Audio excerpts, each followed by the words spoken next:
রাজনৈতিক দলের প্রার্থী হিসাবে মনোনয়ন দাখিল করিল। আর মই ভাবো 1 নং গোসাইগাঁও বিধানসভা সমষ্টিত বিপিএফ দল বা এনডিএর আমি যেটো প্রার্থী হিসাবে 101% জিকাটো খাটাং, যেটো বাতাবরণ আমি ৰাইজৰ সহাৰি পাইছো। ইয়াত হৰুৱাই দিব পৰা কোনো শক্তি নাই। নিৰ্বাচনৰ যেতিয়া ভোট গণনাৰ সময় হয় ৰিজাল্ট, তেতিয়াই গম পাব। যিবিলাক ইয়াত বেলেগ বেলেগ দলৰ পৰা কেণ্ডিডেট দিছে, সিহঁতৰ কোনো ইয়াত ইমানখিনি ভোট অৰ্জন কৰিবলৈ সক্ষম নহয়।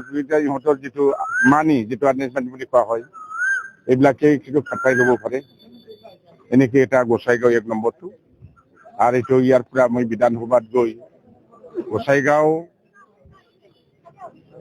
বিধানসভাটো বৰ্তমান যিটো আগত 28 আছিল, ৰিডিলিমিটেশ্যন হোৱাৰ পিছত 1 নম্বৰ হ'ল। আৰু 1 নম্বৰ বিধানসভা সমষ্টিটো এইটো জিঅ'গ্ৰাফিকেলি অসমৰ বৈচিত্ৰ্যাৱলীত আন্তঃৰাষ্ট্ৰীয় আৰু আন্তঃৰাজ্যিক আৰু দেশ বিদেশৰ পৰা অসমত সোমোৱাৰ লগে লগে যাতে ইয়াৰ সৰ্বাংগীন উন্নয়নটো দেখা পায়, তাৰ কাৰণে মই 1 নম্বৰ গোসাইগাঁও সমষ্টিটো বিচিচিৰ তৰফৰ পৰাই হওক বা বিধানসভাৰ তৰফৰ পৰাই সৰ্বাংগ উন্নয়নৰ কাৰণে মই কাম কৰিবলৈ আগবাঢ়ি যাম।